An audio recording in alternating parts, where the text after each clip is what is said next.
রহমতুল্লাহি ওয়া বারাকাতুহু। ভাই, যখন কিয়ামতের দিন মানুষের হিসাব হবে, মানুষের ফায়সালা হবে, তখন আল্লাহ তাআলা সবারই কিন্তু হিসাব শোনায়া দিবেন, ফায়সালা দিবেন। সেদিন যদি কোনো মানুষের একটা নেকিও কম পড়ে, সে নেকির বিনিময়ে কিন্তু আল্লাহ তাআলা তাকে জাহান্নামী ঘোষণা করবেন।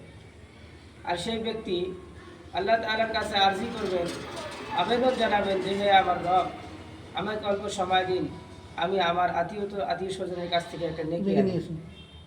আল্লাহ তাআলা বলবেন যে তোমার সময় তো শেষ হয়ে গিয়েছে, এখানে কোনো সময় দেওয়া হবে না। কিন্তু মানুষের জবরদস্তি বা ইসরার বারবার রিকোয়েস্ট করার পরেও আল্লাহ তাআলা তাকে কিছু সময় দিবেন।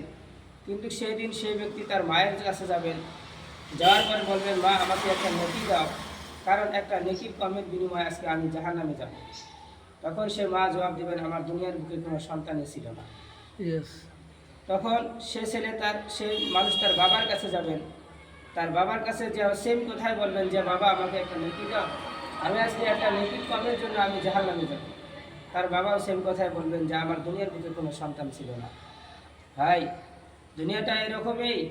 আজকে যে মা চিনবে না কিয়ামতের দিন, যে বাবা চিনবে না, তখন তার ভাইয়ের কাছে যাবে, ভাইও চিনবে না, বন্ধুর কাছে যাবে, বন্ধুও চিনবে না, নিজের স্ত্রীর কাছে যাবে, স্ত্রীও চিনবে না, সন্তানের কাছে যাবে, সন্তানও চিনবে না।